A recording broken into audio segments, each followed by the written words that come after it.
Ladies and gentlemen, it's time for another round of Mind Your Fucking Business with your host, Jeffrey Kruntzman. Thank you, Dougie Sticks, coming to you as always from the beautiful studios of Undefeated Media here in Bergen County, New Jersey. This is the Mind Your Fucking Business podcast brought to you by two sponsors. We like to give them credit before each and every show, one of which is the Bamboozle Project. Go to www.thebamboozleproject.com. Check out everything on their site. Use promo code MYPB at checkout, and DraftKings as well. So we thank both of them for sponsoring today and all of our shows. You can save yourself 20% off. I mentioned when you go to Bamboozle Project, do that. And this is episode 191, 191. Yeah. So that is, I'll say it again. See? So you threw me off there. 191. By saying C, I threw you off. Yes, you did. You can send us your questions and comments at any time, and you can do that on the Instagram platform at Mind Your Fucking Business. You know, I've decided I'm going to do away with telling people to send us questions at the Gmail address. No one ever does. We get literally flooded with stuff on Instagram and nothing on Gmail. Wow. So today will be the last day I even mention it. Wow. Just say it one more time then. Do it normal. You can send your questions, one last call, Yes. to which should be the Rangers season, one last call, to mypbshow@gmail.com. But please stick to the... I want to save that to your contact list. Save that to your contact list. Don't for forget one day. about it. Correct. You can listen to the show live. We are taping this on Wednesday morning, March 19th. You can listen to the show live on Instagram or YouTube. You can stream it at your preference whenever it's good for you on either Spotify or iTunes. So plenty of ways to get to us if you would like to get your MYPB fix, either live or on replay at a later date. We're always available to you. Before we get started in the Rangers, I should mention we are doing a March Madness contest. We put it up the other day. We're giving away 3. I'm going to repeat that. We are giving away. No one is paying for them. You're not paying for them. We're giving away 3 free Win It for Sam hoodies. Okay. So if you follow on our Instagram, you can get the login to enter our March Madness bracket. The top 3 scorers will magically arrive at their door. Win It for Sam hoodies. It cannot be easier than that. So we were on last week on Tuesday, and the Rangers were about to embark on a 3-game, very important road trip, coming off of a very bad loss on Sunday night at home to Columbus. And the first stop was a city that you probably don't even know exists unless you're a hockey fan. Winnipeg has like no other sports. And I've been told from people that have been there that Winnipeg is like a very dark and cold place. So I don't know how hockey ended up there, but it did. Actually, hockey ended up there twice because they used to be there. Then they got rid of the Winnipeg Jets and they became the Arizona Coyotes, and then it came back. In any event, the Rangers go down early in that game, 1-0, by a name that I haven't heard in years, and he used to be on the Rangers. I didn't even realize he was playing still, to be honest with you, and that is Nemestikov, who puts them, the Rangers, down early, which, if you know, and you do because you're listening to us, a little bit about the New York Rangers and this season, and trust me, we are going to get into this season when we talk about last night's game. But if you know about this year's team, you know they start terribly, so they're down 1-0 early. Mika ties it, and they go down 2-1 after one. I'm sorry, Mika ties it, and then they're down 2-1 after the second. And the problem to me in that game, what annoyed me, and even though, look, Winnipeg is a decent team, and the Rangers didn't play all that bad, but what actually frustrated me about that game last Tuesday was that they had 5 shots on goal in the third period only. So here you are, you're down 2-1. You've got to be taking chances. Defenseman needs to be pinching up a little bit because you need to score. And they only managed 5 shots. Bothered me. But you know what? There are no moral victories, especially now with the position the Rangers in. You need all the points. So there's no positive of it. I mean, if you want to leave Winnipeg and cross the U.S. border for Minnesota and say that they played better, you know, they played, good versus a decent team in Winnipeg. Okay. I mean, I'm not sure that matters, but if that's what floats your boat, let that float your boat. So they go to Minnesota on a Thursday night. They are up 1-0 after the second period, and Minnesota ties it off of a power play goal. Now, look, everyone knows that I am not a Matt Rempe fan. it's gotten to a point, and I don't mind this, and I'm not telling you guys to stop doing this because it honestly doesn't bother me. I'm just merely making a point. When Matt Rempe does something right, I don't know if you belong to the MYPB group chat because there's like 150 people I in chime there. in every once in a while. I get tagged in something anytime Matt Rempe does something right, which is not often, but when it happens, I get tagged in it, right? Rem Sanity's real. So we all know I don't hide my dislike for the guy. That penalty call on Matt Rempe in the beginning of the third period when they're up 1-0 on Thursday night might be one of the worst penalty calls I've ever seen in my life. And I'm not a Matt Rempe fan who is skating and a guy basically skates into him and Rempe's called for interference. Of course, it comes back to haunt the Rangers in the sense that Minnesota ties the game off of that exact power play goal on that penalty. The hometown kid, Johnny Brodzinski, scores to make it 2-1. Again, typical New York Rangers failure to hold the lead, failure to close out games. And the game goes to overtime 2-2. Now, one thing I want to illustrate, because there's going to be a ton of negatives coming in the next couple of minutes, so buckle up. But let's focus on some positives while we can. Buckle up, pal. Braden Schneider is a young defenseman, and there are some people that, and again, everyone's entitled to their own opinion, but there are some people that have said to me, look, I don't know why people are high on Braden Schneider. I haven't seen a lot. If you just simply watch the overtime winning goal that he had on Thursday night in Minnesota, you will see why people are high on Braden Schneider. And also remembering that he is pretty young. Okay. So they get the win 3-2. You know, again, you're dealing with a situation you need points. I don't care if they're ugly wins. I don't care if they're ugly losses. It's going to be based on if you get points, and they leave Minnesota with 2 points, which is all you can ask for. The Columbus game on Saturday night, I'm not trying to be rude when I say this. And I know that there are people that get on me, and it happened again the other day. I think it happened after the Columbus game, actually, where people say that I'm too negative. I'm not saying anything negative about the game yet or positive about the game, but I want to say something leading up to the game. If I told you, I want you to think for a second, okay? Close your eyes. Unless you're driving, don't close your eyes. Okay. Right? Yeah, check one. Close your eyes. Seriously, I want you out there to close your eyes. If you're in a supermarket, pull your cart over to the side so you can close your eyes. Yes. This is an important question. It is September of 2024. The Rangers are about to start their preseason against the New York Islanders in their first game that I will actually be at, okay? The season has not started. You are ready for New York Ranger hockey to return because you are so excited that they were within 6 periods of the Stanley Cup Finals last year. You cannot wait for the season to start. Okay. Now, I come to you with your eyes closed and I say this. I'm going to give you a spoiler. The most important game of the year is going to be March 15th in Columbus. You would open your eyes and look at me like I was some moron. If you thought that the most important game on your calendar, which is indicative of how this entire year has gone, if I told you that the most important game that they were going to play was March 15th in Columbus, right? I mean, it just is. And I ripped some people here on the postgame recap I did, and we'll get into postgame recaps as well with last night, and it's why I didn't do it.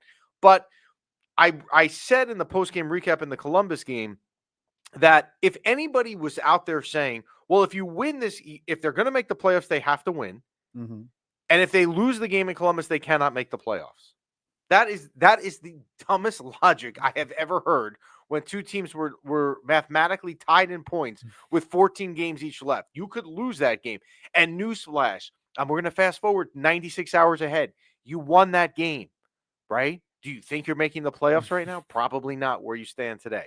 So Mika Zibanejad makes a really good play a couple minutes into the game and forechecks B-Rock's old defenseman in New Jersey, Severson, gets him to turn the puck over. Lafreniere has a tip-in goal, and it was good to get Lafreniere in the score sheet after I ripped him last week. Look, I don't care if it was an easy goal or not. Hopefully it will get him going. I mean, by all indications of the 2 games we've had since then, I would say the answer is not going to do that. But, hey, good for him to get it going.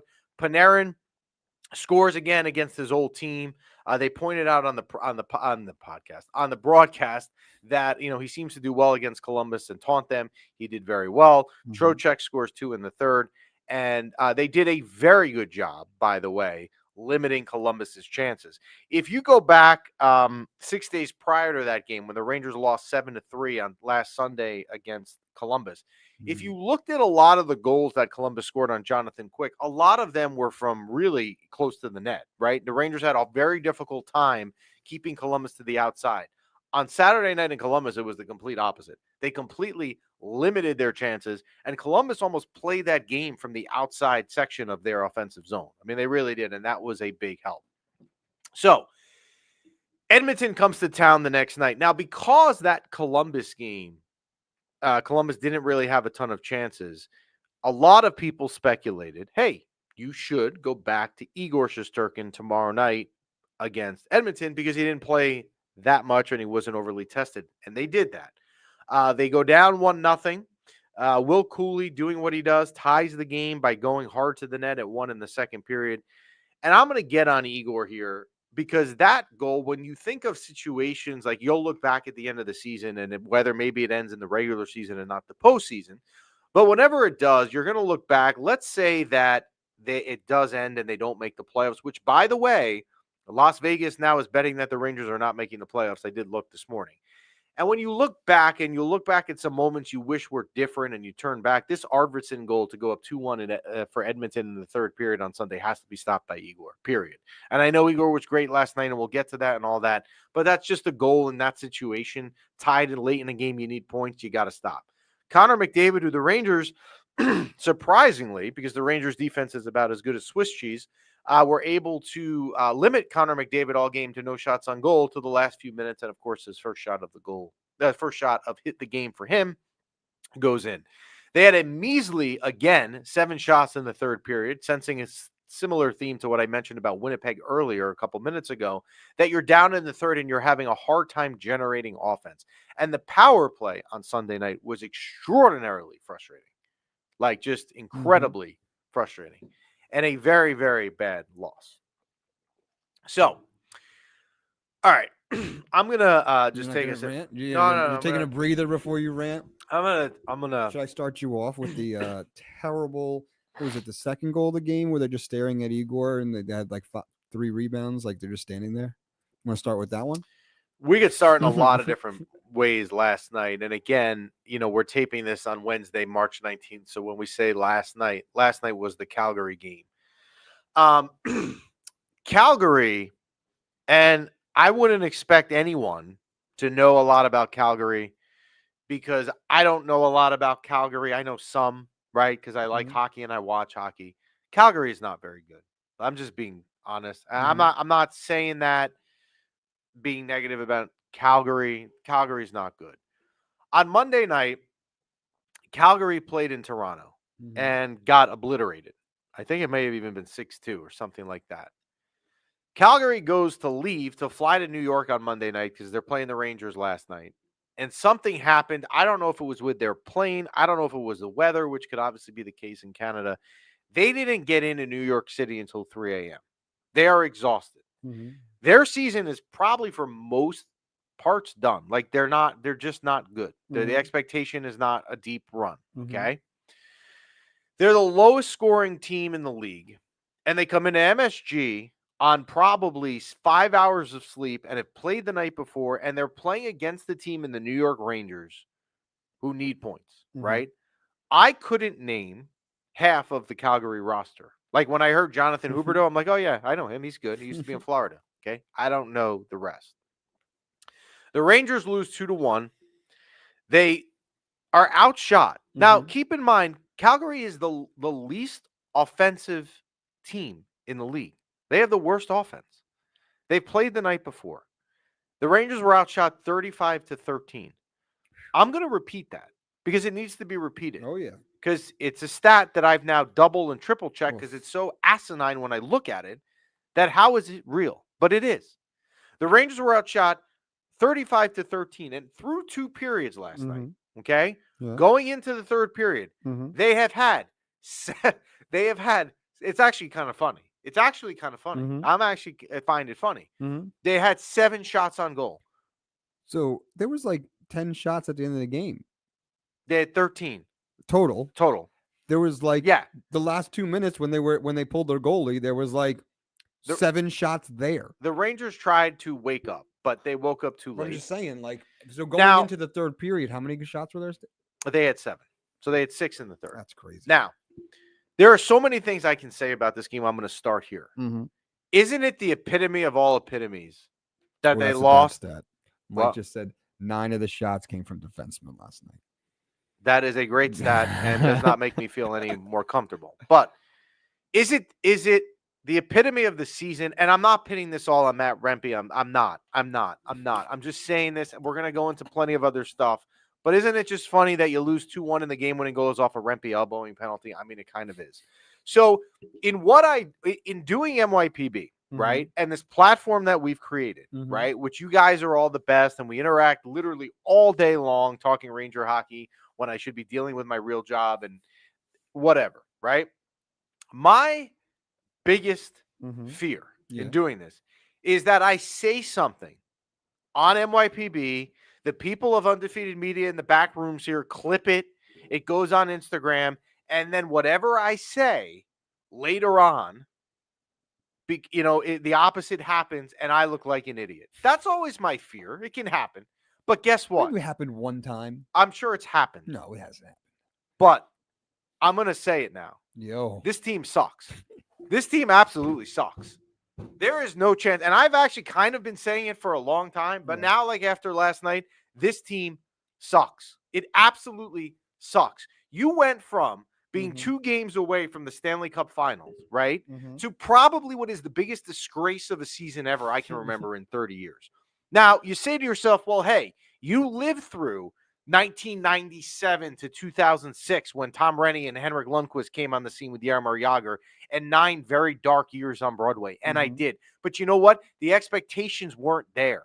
This team was literally, again, 6 periods away from going to the Stanley Cup last year. You've returned pretty much the same roster.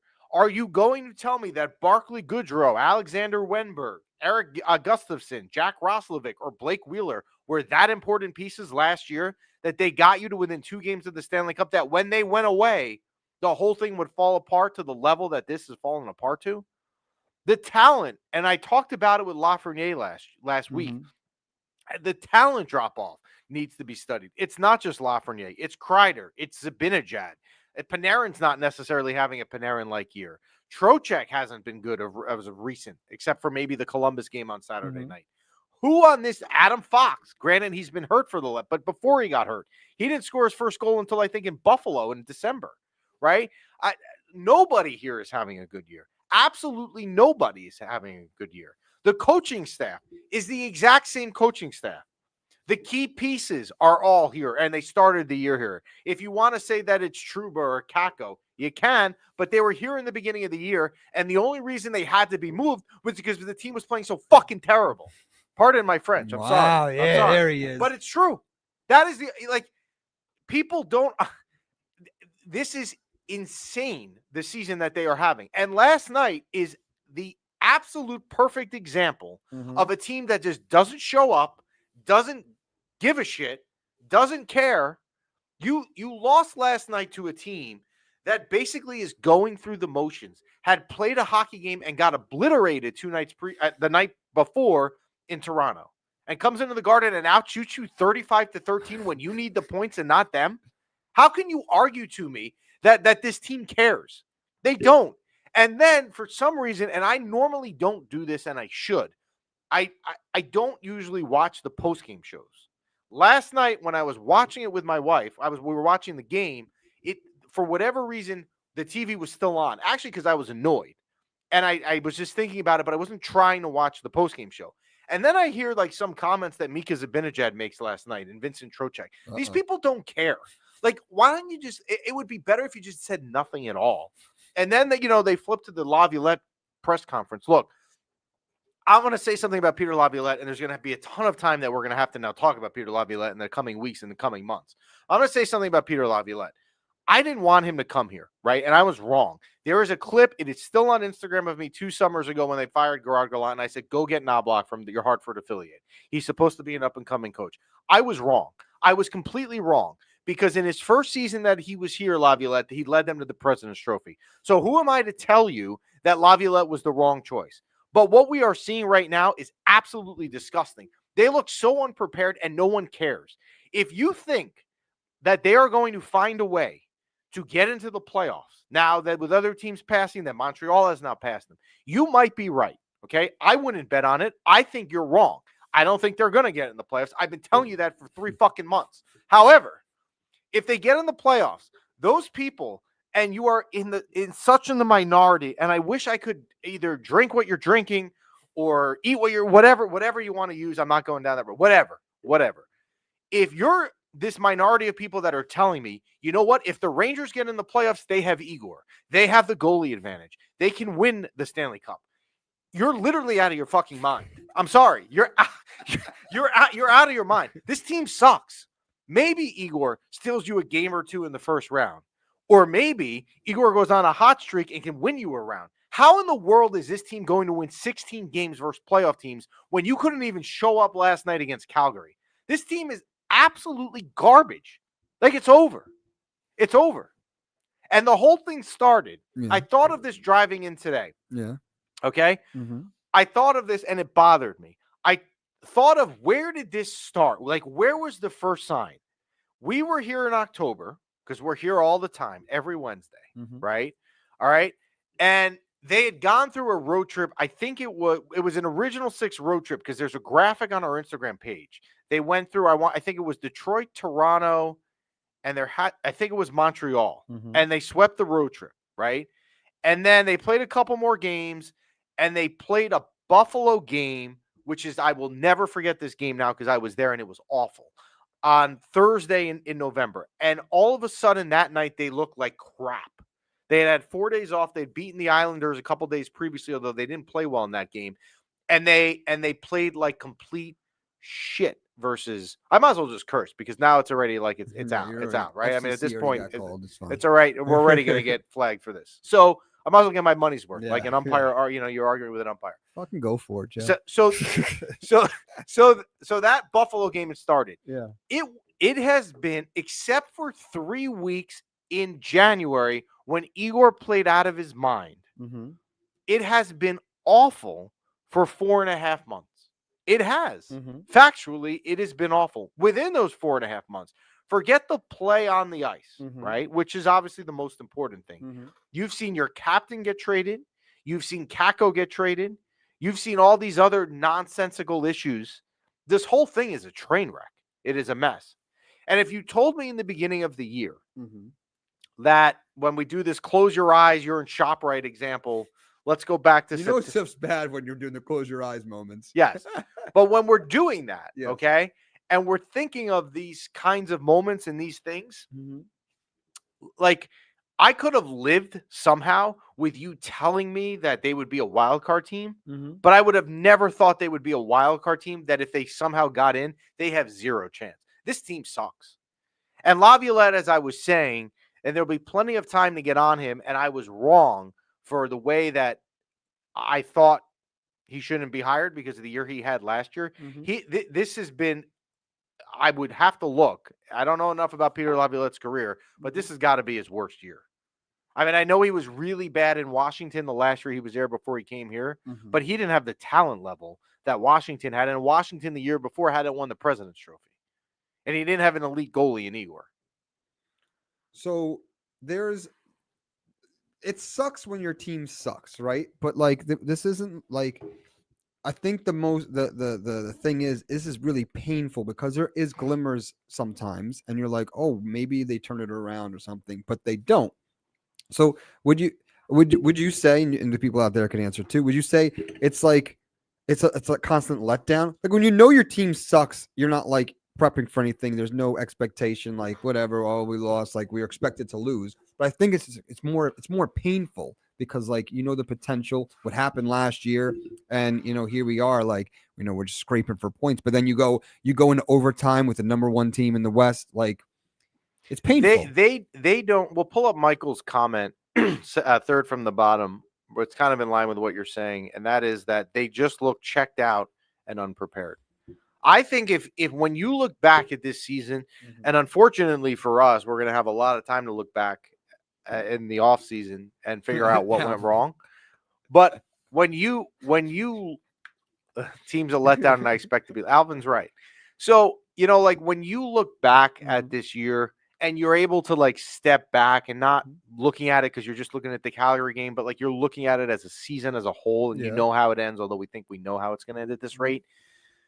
One of the things that is going to be frustrating for me, at least, I mean, everyone obviously is entitled to whatever wants to let you frustrate things, is just the fact that they just never seem to care. Like this whole year has been a team that just has not cared. They don't look like they even give a crap. Like I don't understand how you go from a group last year that not only were they winning, but think about this. How many times last year did they look like they were actually having fun as a group, right? Go back to that outdoor game when you saw the bench when Panarin scores it. I mean, when Zibanejad scores to tie the game late in the third in the outdoor game at 5. Like, go back to so many different games last year where they look like they were having fun and their personalities. It's not there this year at all. They look like a completely different team. And I can answer the question, like you guys are saying on Instagram that Laviolette will get canned, whether he deserves it or not. And he should. Like, I'm going to give you the answer. He should. Doesn't mean it's all on him, but he should. Because how, if you're Chris Drury or whoever the GM is, if Chris Drury keeps his job, but if you're whoever is in charge of the Rangers, how do you sell to a season ticket holder like me, who, by the way, they sent us the renewal information for next year already. Sure. They never hesitate to do that, which is fine. So they sent it to us, but how could you sell to us, hey, the best use of you paying us to come see the product we're going to put on the ice is to run back the exact same group with the exact same coach? You're nuts. So let me ask you this, because we just talked about going back and look at the sample size. What if we extend the sample size a little bit? And we're talking about, Peter Laviolette right now, how he just won the President's Trophy. But we've seen this before with Gerard Gallant, where we had the Gallant bump in the first year he came in. And then the second year, it's almost like we bring in a new CEO, but then bad habits trickle in. So maybe it's something even big. Maybe it's ownership. Maybe like what if we're looking back at these things, like how can we have a nice bump in production and then we start to drift off, like the message gets lost. So I mean, so the message in the locker room, and that is all part of it, right? Something is off, and you can't, in any sport, right? It's a lot easier to remove a coach than it is to remove 28 players. Now, Chris is going to lead in. I was about to answer the question to people who are asking who should the next coach be, and I was going to give you an answer. But before I do that, let's pull up Chris's comment at the bottom one, and that is firing the coach because the team stopped listening to the coach again in year 2 is the player's fault, not the coach. Chris is right. It's the player's fault, but you can't, if they're not listening to the coach, you can't run it back with the same coach because it's a lot easier to change the voice than the 27 people that are listening to the voice. You're going to change the coach every year? But you're going to change the coach and the core. You have to change. There's certain players here. I am going to go scorched earth on some players here at the end of the year. Wow. Like when we talk about, like when I really see how it ends, there are going to be some people here that I'm going to be, I can't talk about them anymore. Hit your cap, even if you can't trade clause, just can them. I'm done. There are certain players on this team. I'm not getting into it today. Wow. This was also something I was thinking about at literally 3:14 in the morning this morning. Wow. That is not an exaggeration. That I'm done with. Like I'm just done with. So who should be the coach? This is such a what's the word? Proactive. Like this is such. We're gonna answer a question that is hard to answer, and I'm gonna give you 2 names. Ooh. All right. The problem is with them, they're both currently coaching in the NHL. For those of you that are asking about Mark Messier, I'm going to tell you something you're not supposed to share internet passwords ever, or like your bank, your Commerce Bank, Jeff, whatever. Now listen. What is it? Messier 123. My internet passwords growing up, because I love Mark Messier, was always Messier Cup 19. Messier Cup 94. Right? I love Mark Messier. Yeah. I've met him a few times, and when I do, he's the only person that and I'm Mr. Purell. Because I'm all into Purell. If he shakes my hand, I'm not washing my hands. I'll get COVID. I'll get the stomach virus. I'll do whatever it is, right? I'll do whatever. I'm going to give you 2 names. Mark Messier is not the answer. This group right now, I don't need Mark Messier doing a trial run. And for those of you that are going to say, well, you know what? He was a winner on the ice. He's a winner off the ice. Well, so was Wayne Gretzky. Okay. Wayne Gretzky did not have a good coaching career. Just because one person can do well on the ice as a player, there is no correlation to him or her being successful as a coach. And he might be, but just he's not what they need right now. Correct. Maybe down the road. Those of you who are asking for Joel Quenneville, I will tell you this. Joel Quenneville is certainly qualified. I wouldn't want the PR headache, whether you think he should be coaching. What he did was a terrible thing. I'm not getting into that. Mm-hmm. But even if you think that he should be exonerated or he shouldn't, he should be allowed to coach, you don't want the PR nightmare. Michael is right. He has too much baggage. You don't want him, right? Even if he's good on the ice, it's off the ice stuff. You don't need it. Mm-hmm. So I'm eliminating the two that you guys are mentioning, Quenneville and Messier. I'm going to give you two names. Okay. Last week, well, here's the problem. Both of them are current coaching in the NHL, and maybe there are talks end this year that they may not be back next year. So, were they under contract? They're under contract next year. I believe they both are. Okay. I would take both of these coaches in a heartbeat. One, I'm going to give you some inside information on the first. Ooh. He's won 2 Stanley Cups. Granted, he's had good rosters when he won 2 Stanley Cups. But if Chris Drury is still the general manager here, he has a Boston University where I went to school, as we all know. But yes, I didn't play hockey for BU. I played intramural broomball. I'm sure that surprises most of you. If you've seen my athletic ability, you would understand why. But Chris Drury and Mike Sullivan, who's the current coach in Pittsburgh, have a connection. That would be one name. The other name, and there's a part of me that loves this. I don't know if I love it more than Sullivan or less. I just love them both. But there's a part of me that sentimentally, I just have a love for this. John Tortorella is a really good coach. And I think he's a great guy off the ice, but that means nothing, right? I shouldn't get into that.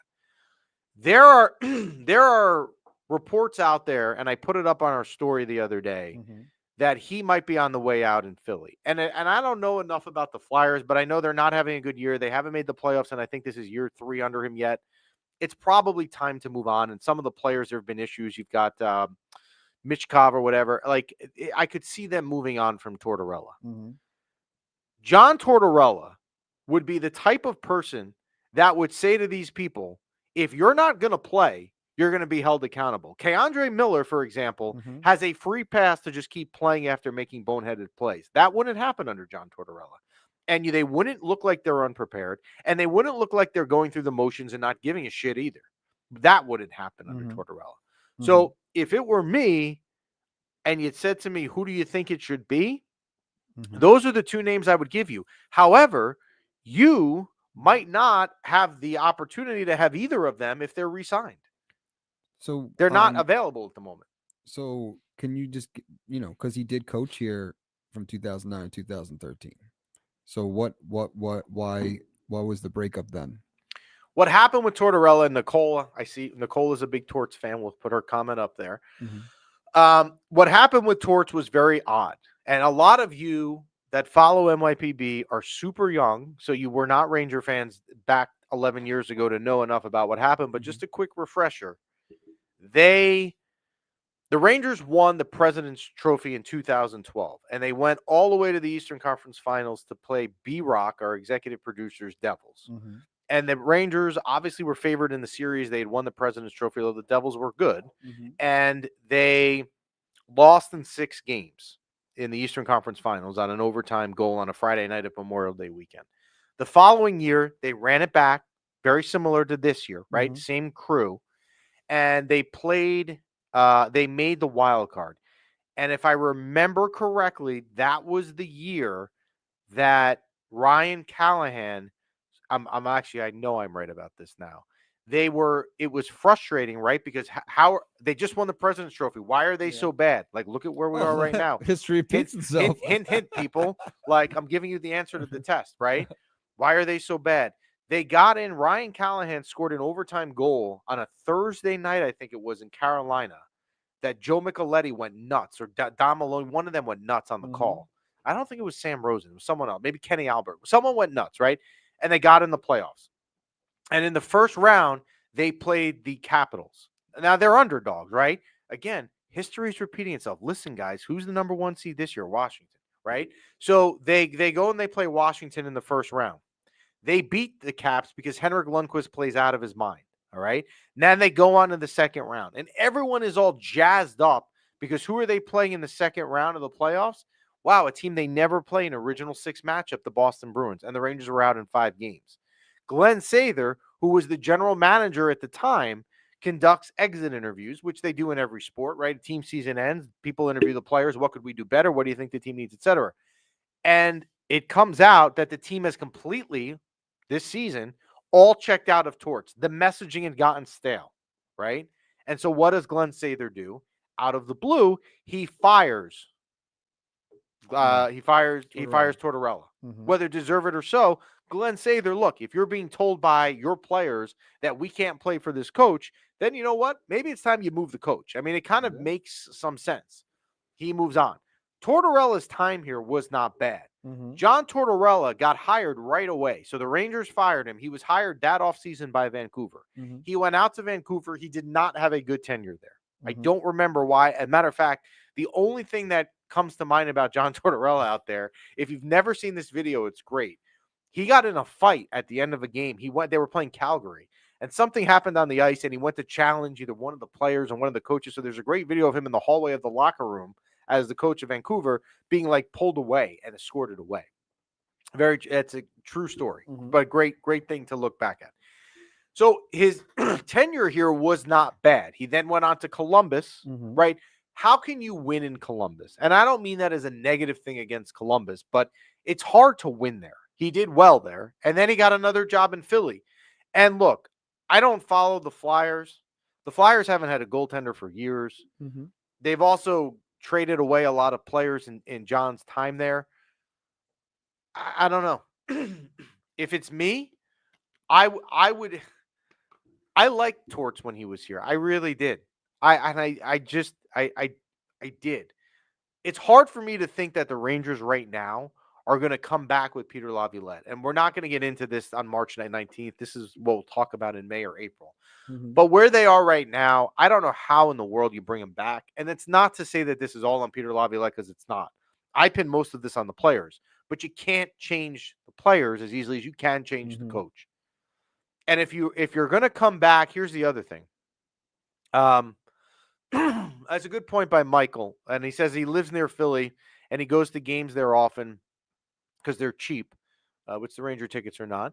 The team plays hard with not that much talent, and most likely with Torch, you play hard or you don't play. And as Chris is saying, and this is Chris's major problem, and I get on with Chris off the air about this, that is that Torch is the only coach who can get Panarin to play defense. John Tortorella coached Panarin in Columbus. And I do know now, I don't know what Panarin has ever said about Torts. I don't know if I've ever heard it, but I know Torts loved Panarin. I remember reading multiple places when Torts spoke about Panarin. Actually, Chris is going to appreciate this. I believe that Torts said somewhere that Panarin was the only guy that was so elite that at the end of his shift, he was still skating hard, which if people are claiming he's playing no defense right now, he needs to wake up. That would be something that, do we have any similar pieces to the team now that we had when Torts was coaching? Do we have any similar pieces? Yes. You have an elite goaltender. Now look. No. The same people. Oh, same people? No. The team checked down, said it's Torts. We get rid of Torts. So those people are not there. However, and it's not a bad question by you, although I'm going to answer it a little differently. That if you go back with most of the same team, and you're not going to move everyone, right? I'd love to tell you that a lot of these people should not be here, a la Chris Kreider. But if you're going to, you know what? Kreider was here with Torts. I'm sorry. They're right. And they didn't get along. Yes. You know what? I totally forgot about this. So much so that wait a second, everyone is right, because now it's coming back to me. Yeah. So Tortorella goes to wait. Tortorella goes to Vancouver. Yes. Tortorella's Vancouver Canucks come into play Madison Square Garden Thanksgiving weekend of 2013. Yeah. Right? Chris Kreider and Tortorella did not get along. What did Chris Kreider do on that Saturday afternoon game? Does anyone remember? Look it up. I'm pretty sure he had a hat trick because he probably was, had extra motivation. But if John Tortorella is here, so tell me this. If you're telling me John Tortorella is going to come here and say to whoever the general manager is, whether it's Chris Drury or whoever it is, and say, look, I'll coach here, but I'm not coaching Chris Kreider. You have to get rid of Chris Kreider. Sign me up. Wow. That's just another positive. Wow. So I think, look, whatever happens, Laviolette is coaching the rest of the year. Tortorella is coaching the rest of the year in Philly. Pittsburgh, Mike Sullivan is coaching the rest of the year there. But if it's me, I could get either Mike Sullivan or John Tortorella. Those are my top two candidates. And I'd have to think about, and I owe you guys, to do the research and think about what other coaches are out there. Like Bruce Boudreau would not excite me. Claude Julien would not excite me. I'd have to think of other ones that are still out there. Rick Bowness doesn't want to come back and coach. He just left because of a personal thing with his wife's health. Like I can't think of a coach that is available that would have a better resume than Torts or Sullivan. Those would be where I would go. So, but those are, let's just. JT Miller was not here, Emma. That's a good question. JT Miller, I don't think was here at that point. So those are two coaches that are still under contract for next year that we had to make a do move. So putting that aside, is there anyone available on your wish list that are out there? That there's don't want, again, hoops to jump through. This person's available. We want them. That would be Mark Messier, who would take the job in a heartbeat. But again, I just don't. It's the right time. I don't want it. Joe Quenneville, I think, comes with a ton of baggage, as people have said. I mean, I think he's a great coach. He's obviously won a couple cups. But, Jeff Adelson with the outside candidate, Kurt Russell, he should coach like he did in the movie Miracle. There you go. That's a good one. You know what? Kurt Russell would probably get him to a play. Good coach, yeah. Yeah. And look, I love Mark Messier to a point where it's like, again, I'm probably having an obsession with the guy more than I should. I have a picture of me and him on my desk at work. Like that's how, but he shouldn't be coaching the Rangers. Like not he's one not of your kids. Just not Jenny from the block or my kids. It is me and Mark. It's my office, right? So the Rangers now, again, they're still technically in the wild card hunt. They will play Toronto tomorrow night. I might go, but I don't want to go. I'm not going to say why. We were talking about it here. I have reasons that I might need to go, but I don't want to go. So they play Toronto at home tomorrow. Then they have Vancouver on Saturday, which is a win it for Sam. Oh, I'm not winning for Sam. I'm promoting our shirts. It's a shameless plug. It's Sam Rosen Day, the ceremony to honor Sam Rosen. And then they will head out west for a 3-game road trip against the California teams, none of which are that good. San Jose and Anaheim are not good, so you have opportunities to get points there. If it's me, a bunch of you have been asking me a question, and I don't get offended when you guys ask me this. Like, so someone had asked me the other day, they preferenced it. They said, I want to ask you a question, but I'm afraid to. I don't know. Did I tell you this?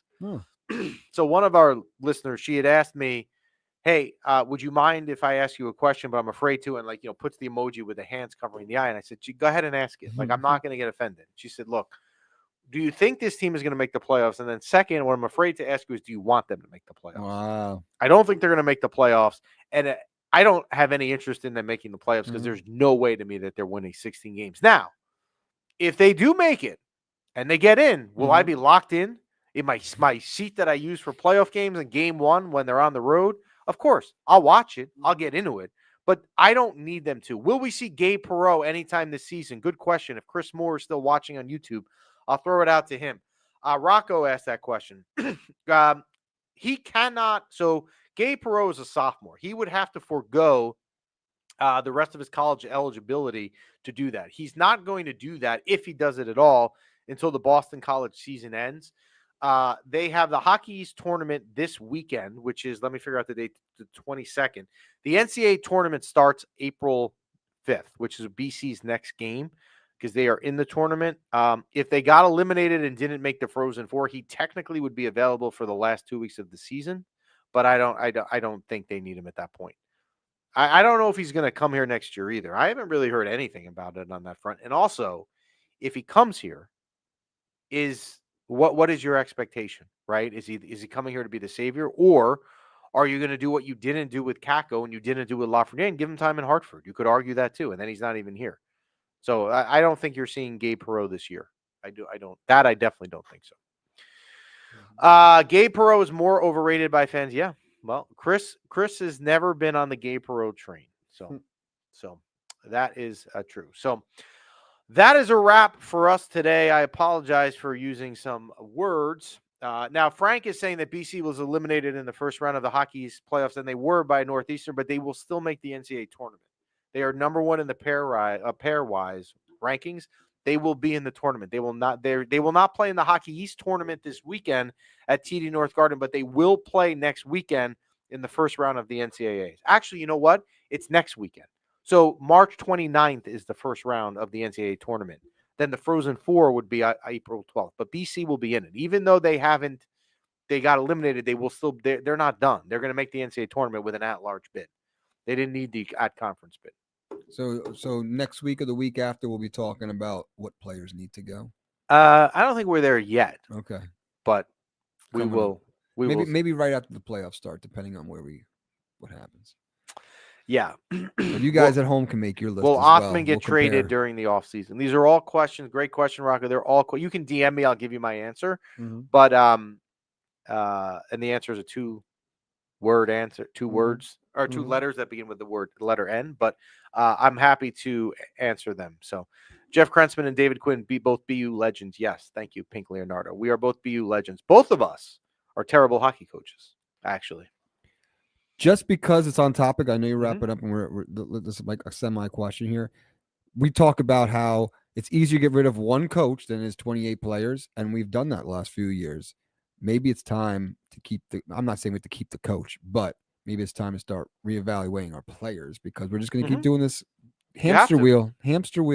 Look, you can't plug in a new coach and bring back the same team and think it's going to be that different. There's got to be a lot of changes. You just saw the last 4 years. Yeah. You get a bump, and then Frank's point, you could do an entire show on why this franchise struggled so much with developing forwards. And we would have plenty of content for sure on that, unfortunately. So they are home tomorrow against Toronto, home Saturday, Vancouver, and then head out west. We will be back on next Wednesday. We thank the Bamboozle Project as always. Use promo code MYPB, as well as DraftKings. One last thing. Win yourself. We're giving away 3 Win It for Sam hoodies for free. You don't even have to pay anything. We're giving them away. Go on our Instagram page, join our NCAA bracket pool. The top 3 scores get in. I'll tell you, it's not that crowded right now. You're not competing against 500 people. It's not that difficult. You can have a terrible bracket and probably finish in the top third. Go to the Instagram page. Yeah. There is a graphic. The link to join is in our bio. Right? Yeah. Click on the link. It takes 3 seconds. Fill it out. Join the pool. Win yourself a Win It for Sam. We even deliver it to you. Log in and join group. Yeah. It's that easy. Yeah. All you do is press the button. Super, super easy. Ooh. Enjoy the rest of your day. We will talk to you next week.